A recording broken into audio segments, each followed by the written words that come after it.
जितना हजम कर लोगे उतना रास्ता खुलता चला जाएगा। तो भजन ध्यान सुमरन नित्य नियम से आप लोग करिएगा। प्रेमी भाई बहनों, मालिक को पाने के लिए तुम्हें घर बार छोड़ने की जरूरत नहीं है, तुम्हें बाल बच्चे छोड़ने की जरूरत नहीं, तुम्हें समाज छोड़ने की जरूरत नहीं, तुम्हें जात और बिरादरी बदलने की जरूरत नहीं। ये जात पात के रगड़े झगड़े ये हमारे अपने नहीं हैं, ये सिर्फ हमारे मन की खुराफात है। आप सभी लोग बुद्धिमान हो, अपनी अपनी बुद्धि से आप सभी लोग विचार करिए। जब गुरु नानक साहब नहीं आए थे तब कोई सिख नहीं था, जब मोहम्मद साहब नहीं आए थे तब कोई मुसलमान नहीं था, जब ईसा मसीह साहब नहीं आए थे तब कोई ईसाई नहीं था। और पीछे लौटते चले जाओ तो केवल मनुष्य ही मनुष्य रह जाते। ये रगड़े झगड़े किसने पैदा किए? हमने आपने पैदा किए। किसके लिए? केवल अपने स्वार्थ के लिए। हरे नर नारियों, कोई भी महात्मा यहाँ ना कोई कौम बनाने आता, ना कोई मजहब बनाने आता, ना ही आप हमारे हाथों में डंडे और तलवारें देने के लिए आते। अरे आप तो सच्चा मार्ग, सनातन मार्ग समझाने के लिए इस धरा भूमि पर शरीर रूप में अवतरित होते हैं। इसीलिए महात्मा समझाते हैं भाई उस मालिक को पाने के लिए तुम्हें जात पात बदलने की जरूरत नहीं, अपने अपने समाज में रहो, अपने अपने जात बिरादरी में रहो।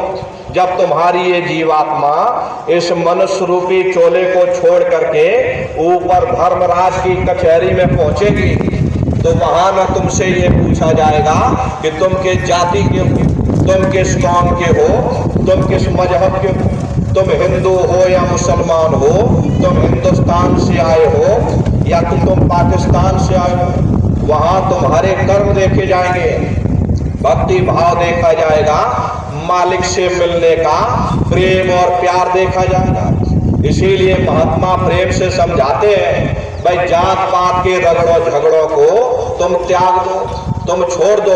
ये संत मत में ये रगड़े झगड़े बड़े खराब होते, लेकिन हम जीवों का दुर्भाग्य है, एक तो हम दुनिया के जीव महात्माओं के पास नहीं जाते, उनकी संगत और सोहबत नहीं करते, और यदि भूले भटके कर भी लिए तो मन में ये ख्याल आ जाता कि पता नहीं महात्मा किस कौम के होंगे, पता नहीं महात्मा किस मजहब के होंगे, कौन सी जात और बिरादरी के होंगे। अरे मैं इतना बड़ा आदमी, मैं इतना सेठ साहूकार आदमी, मैं इतना धनी मानी आदमी, अगर मैं साधुओं के पीछे दौड़ूंगा ये दुनिया वाले क्या कहेंगे? देखो इतना बड़ा सेठ होकर के और साधुओं के पीछे दौड़ लगाता। प्रेमी भाई बहनों, महात्मा जीवों को समझाते हैं भाई अगर तुम्हारे मन में मालिक को पाने की चाह है, तुम्हारे अंदर उस परमात्मा को पाने की इच्छा है, अगर तुम जन्म मरण के बंधनों से हमेशा के लिए आजाद होना चाहते हो तो अपने अंदर से इन रगड़ों झगड़ों को, इन लोक लाज को निकाल दो। ये लोक लाज के अधीन हो करके प्रेमी भाई बहनों हम लोग अपने परमार्थ का बहुत बड़ा नुकसान करते हैं। अब प्रेमी भाई बहनों देखिए, हुजूर राय साहब शालिग्राम जी महाराज, आपका कोई मामूली ओहदा नहीं था। आप उन दिनों में उत्तर प्रदेश के पोस्ट मास्टर जनरल हुआ करते थे।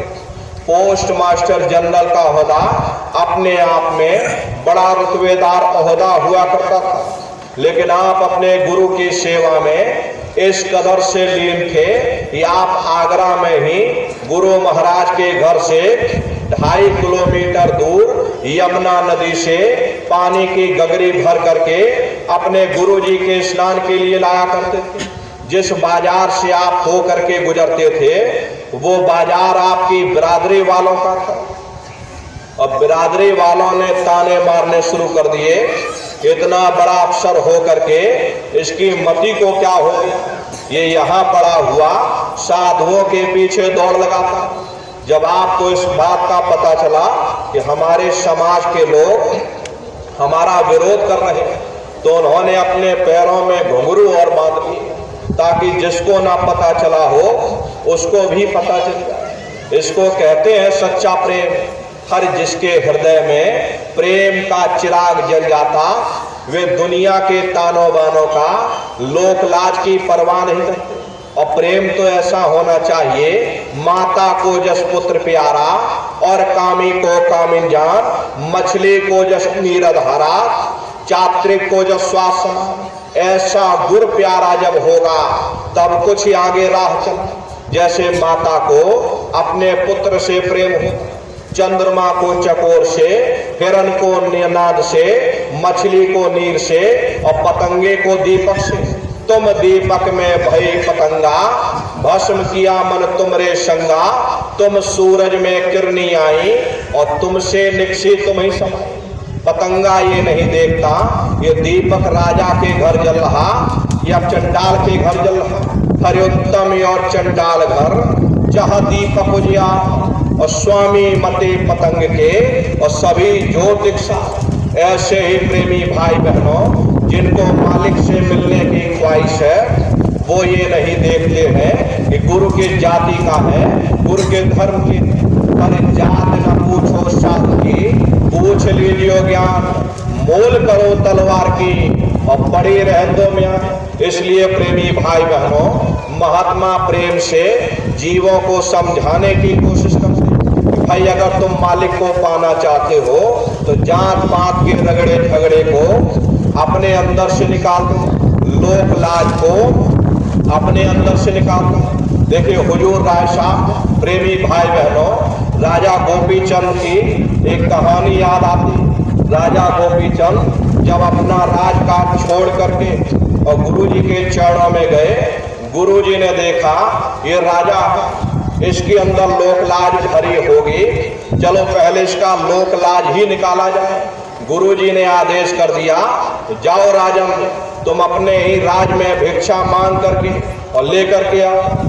और जिस राजा ने अपने राज में राज किया हो, अपनी ही प्रजा से भिक्षा मांगना ये बहुत बड़ी बात होती है। लेकिन गुरु के आदेश पर देखो राजा गोपीचंद अपने ही राज में भिक्षा मांगने गए। और जब प्रजा ने जब देखा कि मेरा राजा भिक्षा मांग रहा, यथा संभव जो हुआ उन्होंने अपने राजा को दान कर दिया। जब राजा महल की तरफ बढ़ा, रानियों ने जब देखा मेरा राजा ही भिक्षा मांग रहा, हम हीरे जवाहरात पहनकर क्या करेंगे, उन्होंने अपने हीरे जवाहरात उतार करके अपने राजा को दान कर दिया। और जब राजा माँ के दरवाजे पर पहुंचा, माँ से कहा माँ भिक्षा दे दे। माँ ने कहा तू मेरा बेटा है, लेकिन तू साधु बन गया, अगर मैं तुझे हीरे जवाहरात दूंगी ये तेरे काम ना आएंगे। बेहतर होगा मैं वो चीज दूं जो परमार्थ में तेरे काम आवे। राजा बोला हे माते, तू जो चाहे मुझे दान कर दे। प्रेमी भाई बहनों, माँ ने कहा बेटा मेरी 3 बातें हमेशा याद रखना। ये 3 बातें, 3 सीख मैं तुझे दान में दे रही हूँ। पहली बात यह है कि किसी मजबूत किले या महल में रहना। दूसरी बात यह है कि नरम नरम बिस्तर पर सोना।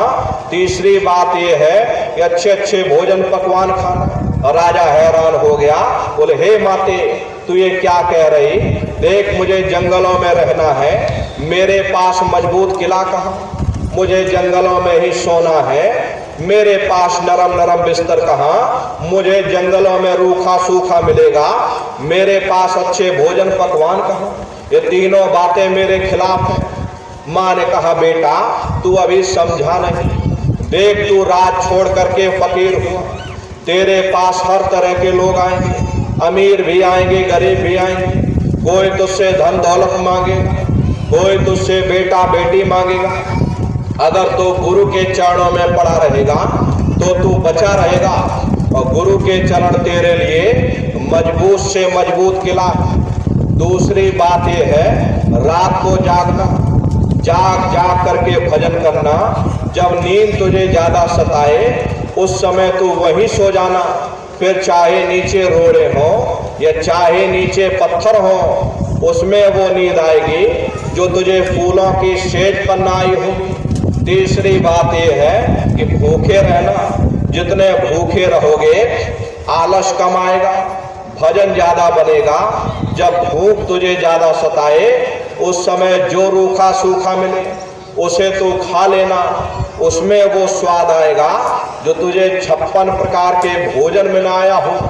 प्रेमी भाई बहनों, ये इतिहास उन भक्तों का जिन्होंने उस रूहानी दौलत को पाने के लिए अपना सर्वस्व न्यौछावर कर दिया।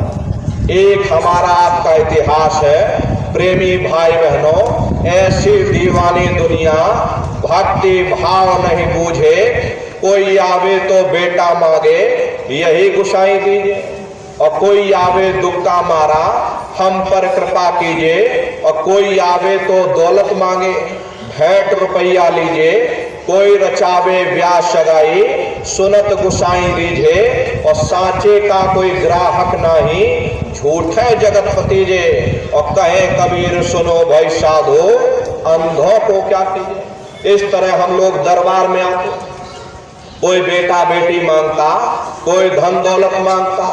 प्रेमी भाई बहनों, इस जड़ संसार में ये मन की ख्वाहिशें, ये मन की मांगे न कभी किसी की पूरी हुई, न भविष्य में कभी हो सकती। हम आप मन की ख्वाहिशों को, मन की मांगों को पूरा करने में अच्छे बुरे कर्म करने लगते हैं, जिससे हमारा आपका मन मैला हो जाता। कबीर मन मैला भया या में बहुत विकार, और यह मन कैसे धोइए और साधु करो विचार। फिर कहते हैं कि गुरु धोबी शिष का पड़ा, साबुन सिरजन हार, सुरत शिला पर धोइए निक्षय रंग अपार। प्रेमी भाई बहनों, ये मन बड़ा ही दगेबाज और फरेबी है। इसकी दुरुस्ती के लिए सत्संग बहुत जरूरी है। जैसे मैले कपड़े को धोबी पानी में पटक पटक कर साफ करता है, ऐसे ही सत्संग रूपी जल में गुरु इस मन की रगड़ाई करते हैं। लेकिन जब रगड़ होती है तब हम लोग भाग खड़े होते हैं। प्रेमी भाई बहनों, परीक्षा के समय में भागना नहीं चाहिए, बल्कि अपने गुरु पर, अपने मुर्शिद पर भरोसा रखो, सतगुरु पर करो भरोसा, फिर करो न कुछ अफसोसा। बगैर भरोसे और विश्वास के एक कदम चलना भी मुश्किल पड़ जाता। देखो, जब हम रेलवे स्टेशन पर जाकर के टिकट खरीद कर रेलगाड़ी में बैठ जाते हैं तो हमें पूरा भरोसा हो जाता कि हम अपने स्थान तक जरूर पहुंच जाएंगे। ठीक उसी प्रकार से जब सतगुरु ने हमें नाम दे दिया, धुरधाम जाने की टिकट दे दी, एक ना एक दिन हम अपने घर जरूर पहुंचेंगे। नाम रूपी जीव कभी नरकों में नहीं जाता, ना ही महात्मा ऐसे जीवों को छोड़ते। वैसे महात्मा अपने जीवों की हर पल हर क्षण संभाल करते रहते, लेकिन हमें अपने अंतर में भरोसा तब पैदा होता जब हम अपने अंदर जाकर के अपने सतगुरु के नूरी स्वरूप का दर्शन कर लेते। उससे पहले कोई कह दे कि नहीं महात्मा जी ठीक नहीं है, तो हमारा भरोसा टूट जाएगा। फिर कोई कह दे नहीं महात्मा जी बिल्कुल सच्चे और पक्के हैं, तो भरोसा फिर कायम हो जाएगा। लेकिन आप अपने अंदर जाकर के जब अपने सतगुरु के नूरी स्वरूप का दर्शन कर लोगे, फिर चाहे सारी दुनिया एक हो करके सतगुरु को बुरा भला कहे, आपका भरोसा नहीं टूटेगा, आपका विश्वास नहीं टूटेगा। इसीलिए महात्मा कहते हैं भाई अपने सतगुरु पर भरोसा रखो। जो तुम्हारे भाग्य में होगा, जो तुम्हारे प्रारब्ध में होगा, वो तुम्हें अवश्य ही मिलेगा। जो तुमने कर्म किए अपने प्रारब्ध का अवश्य ही फल पाओगे। अपने प्रारब्ध पर भरोसा रखो, अपने भाग्य पर भरोसा रखो।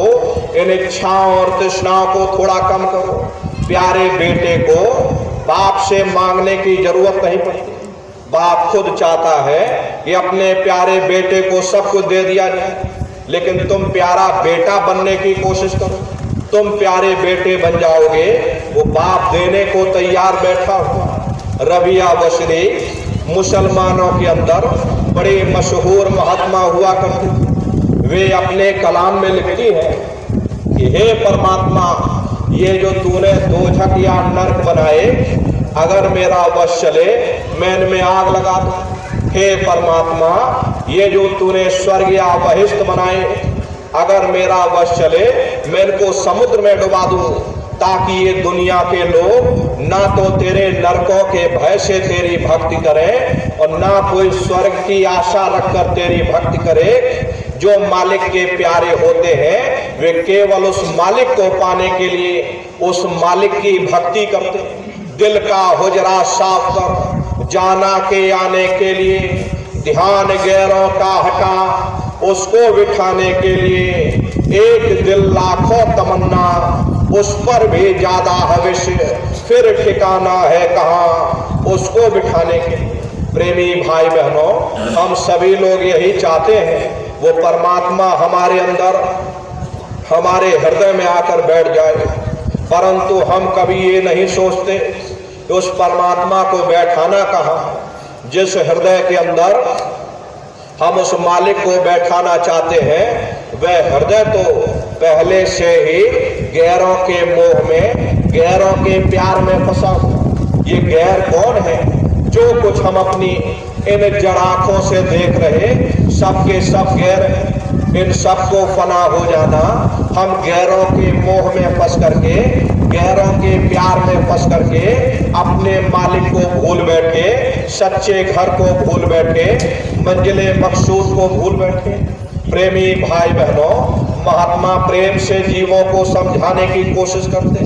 भाई अगर तुम मालिक को पाना चाहते, गैरों का मोह त्यागो, गैरों का प्यार त्यागो। ये मोह ममता के कारण ही हम संसार में दुखी बने रहते हैं।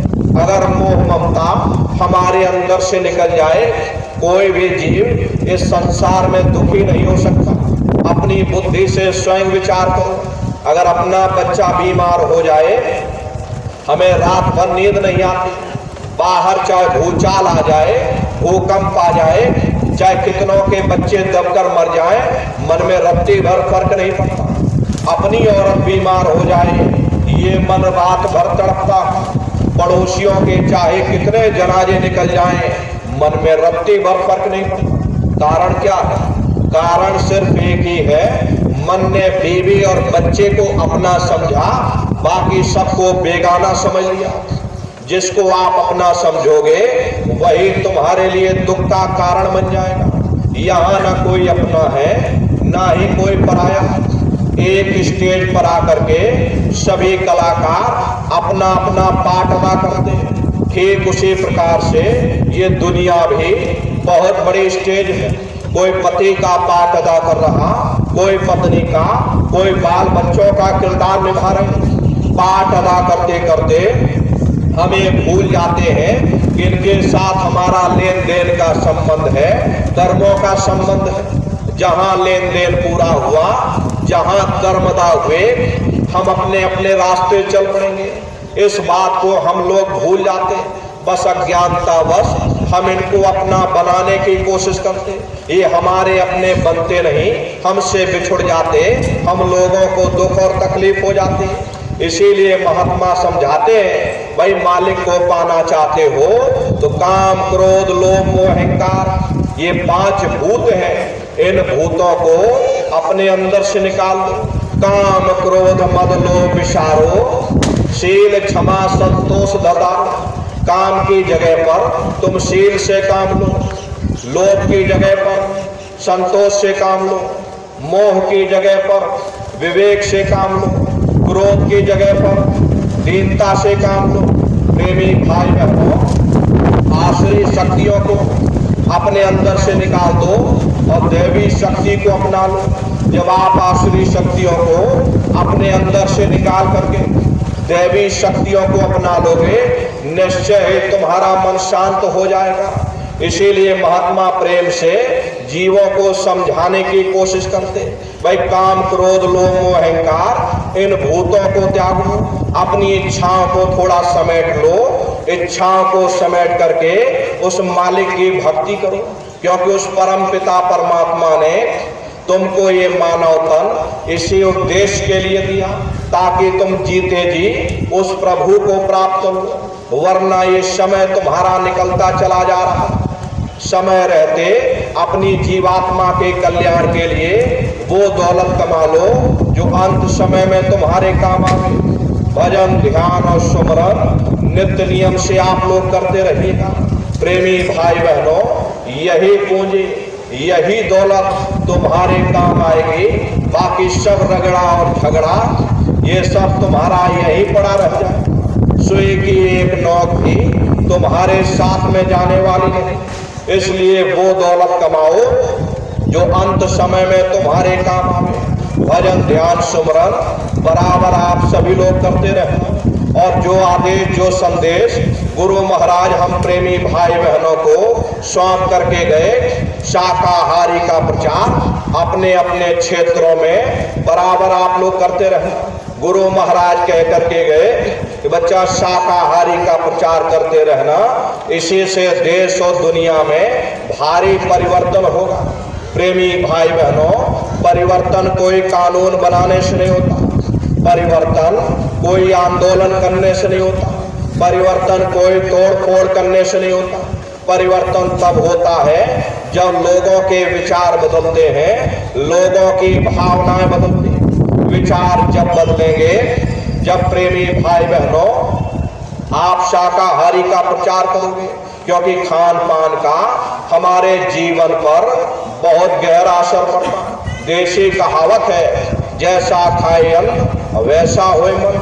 जब इंसान पशुप्रति भोजन करेगा, उसकी बुद्धि स्वतः पशुओं जैसी हो जाएगी। फिर जिस शराब के नशे में माँ बहन बेटी की पहचान खत्म हो जाए, उस शराब को पी करके यह कैसे पता चलेगा कि क्या अच्छा और क्या बुरा है। यही कारण है कि आज घर समाज में, देश और दुनिया में, आपसी मुल्कों में ये रगड़े और झगड़े फैले हुए।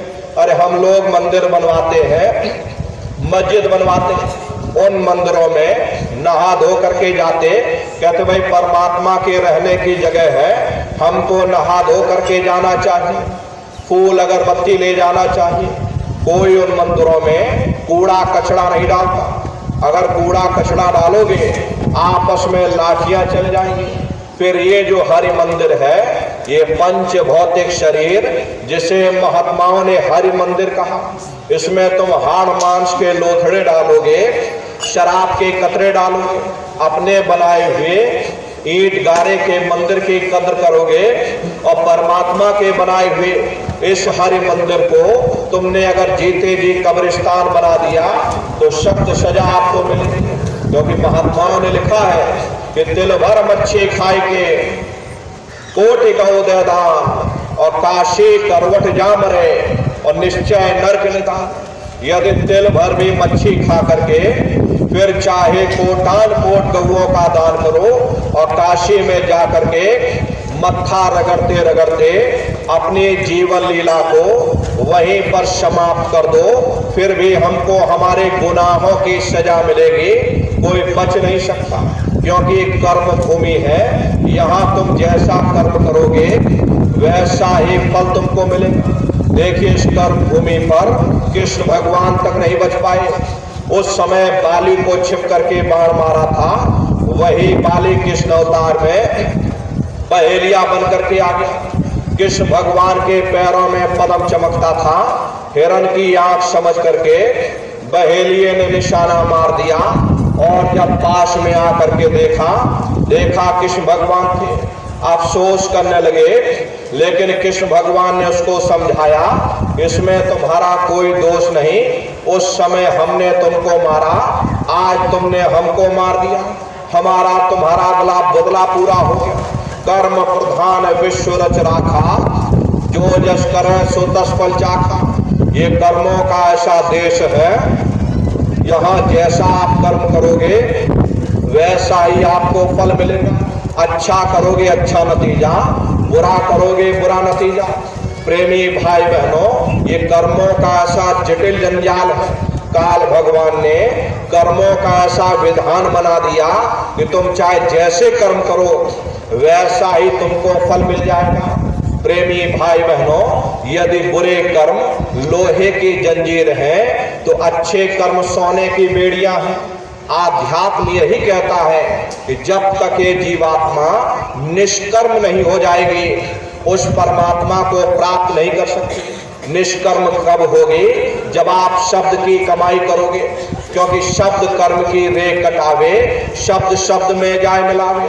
शब्द वो साबुन है जो तुम्हारे कर्मों की रेख पर मेघ मार देगा और तुम्हें शब्द दर शब्द, मंजिल दर मंजिल अपने घर वापस पहुंचा देगा। इसलिए प्रेमी भाई बहनों, शाकाहारी का प्रचार अपने अपने क्षेत्रों में आप लोग बराबर करते रहे। ये बहुत बड़ी परमार्थी सेवा है जिसका लाभ आपको परमार्थ में मिलेगा। इस परमार्थी सेवा को आप सभी लोग बराबर करते रहना। प्रेमी भाई बहनों, गुरु महाराज के संदेशों को जन जन के बीच में आप लोग पहुंचाते रहना। धर्म के प्रचार प्रसार में अपने तन से योगदान देते रहना। अगर आपके शरीर से धर्म का प्रचार होगा, ये पुण्य फल आपको भी प्राप्त होगा। प्रेमी भाई बहनों, गुरु महाराज के संदेशों को जन जन के बीच में पहुंचाने की जिम्मेदारी हम सभी प्रेमी भाई बहनों की है, क्योंकि हम सभी लोग अपने गुरु के जलाए हुए चिराग हैं। अगर एक एक चिराग एक एक गांव में पहुंच जाएगा, ये पूरा गांव प्रकाशवान हो जाएगा, ये पूरा समाज प्रकाशवान हो जाएगा। इसीलिए प्रेमी भाई बहनों, आप लोगों को ये जिम्मेदारी सौंपी गई कि प्रत्येक सत्संगी प्रेमी भाई बहन एक एक गांव को गोद ले लो। एक एक गांव की जिम्मेदारी आप सभी लोग उठा लो। भाई, हम इस गांव की जिम्मेदारी उठाते हैं, हम इस गांव के लोगों को शाकाहारी बनाएंगे, इस गांव के लोगों को सदाचारी बनाएंगे, इस गांव के लोगों को भजनानंदी बनाएंगे, इस गांव के लोगों को संगत के साथ जोड़ेंगे। अगर आप सभी लोग एक एक गांव की जिम्मेदारी उठा लोगे तो हिंदुस्तान में गांव कम पड़ जाएंगे, सत्संगियों की संख्या कम नहीं पड़ने वाली। इसलिए प्रेमी भाई बहनों, ये सेवा करने की जिम्मेदारी आप सभी प्रेमी भाई बहनों की है। गुरु महाराज के संदेशों को जन जन के बीच में पहुंचाने का काम ये आप लोगों का है। ये काम कोई साधु महात्माओं का ही नहीं है। ये ठेका केवल साधु महात्माओं ने ही नहीं ले रखा कि धर्म का प्रचार केवल साधु महात्मा ही करेंगे। अरे आप तो सबसे बड़े साधु हो, दुनिया के साधु, ये तो आप पर निर्भर है। आप सबसे बड़े साधु हो, अपने मेहनत और ईमानदारी से आप कमाते खाते हो, जो समय मिलता उसमें धर्म का प्रचार करते। आप सबसे बड़े साधु, आपकी जिम्मेदारी बनती है कि धर्म के प्रचार में अपने तन से योगदान दे दिया जाए, वरना ये तन तुम्हारा जा रहा, ऊपर जा करके तुमसे पूछा जाएगा कि भाई मैंने जब तुमको मनुष्य शरीर दिया, इस मनुष्य रूपी मंदिर में बैठकर तुमने क्या किया। उस समय तुम कहने योग्य हो जाओगे कि नहीं, हमने धर्म का प्रचार किया, हमने इतने लोगों को शाकाहारी सदाचारी बनाया, इतने लोगों को भजनानंदी बनाया, वही तुम्हारे लेखे जोखे में लिखा दिखा जाएगा। इसलिए प्रेमी भाई बहनों, ये जिम्मेदारी आप सभी प्रेमियों को सौंपी गई। प्रत्येक सत्संगी प्रेमी भाई बहन एक एक गांव को गोद ले लो, एक एक गांव की जिम्मेदारी उठा करके गुरु महाराज के स्वप्न को साकार करो। गुरु महाराज ने जो स्वप्न देखा, बच्चा गांव गांव में भजन केंद्र की स्थापना हो, गांव गांव में सत्संग होने लग जाए, गांव गांव में भजन होने लग जाए। जब गांव बदल जाएगा, ये पूरा समाज बदल जाएगा, निश्चय ही कलयुग में सतयुग आ जाएगा। इसीलिए आप लोगों के बीच में ये मेहनत की जा रही है। उत्तर प्रदेश में जिले बाई जिले, ब्लॉक बाई ब्लॉक कार्यक्रम किए जा रहे हैं।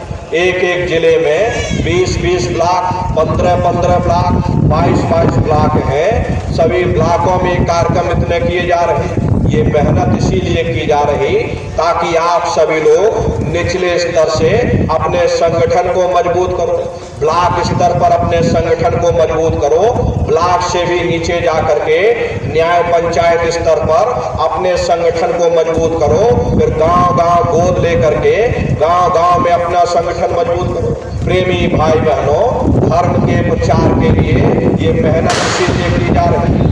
आप सभी लोग ये मेहनत करिएगा। देखिए, अभी राजस्थान का ये काफिला होने जा रहा, 82 दिन का ये काफिला होगा। गुरु महाराज की दया कृपा से 82 दिन के लिए राजस्थान की धरती पर जाएंगे। गुरु महाराज की दया कृपा होगी, 82 दिन राजस्थान के कोने कोने में। अब आप ये समझ लीजिए कि पूरे राजस्थान में कुल 32 या 33 जिले लगभग होंगे। 32 या 33 जिले में 82 दिन का ये कार्यक्रम होगा। तो कितने चारों तरफ से पूरे राजस्थान को तहसील स्तर पर ये कार्यक्रम हो रहे हैं। ये मेहनत आप लोगों के बीच में की जा रही और राजस्थान से लौटने के बाद में फिर भंडारे की तैयारी। दादा गुरु महाराज का भंडारा 1 दिसंबर से और 5 दिसंबर तक ये भंडारे का कार्यक्रम होगा। उसकी तैयारी के लिए मात्र 14 दिन मिलेंगे। 14-15 दिन में दादा गुरु महाराज के भंडारे की तैयारी करेंगे।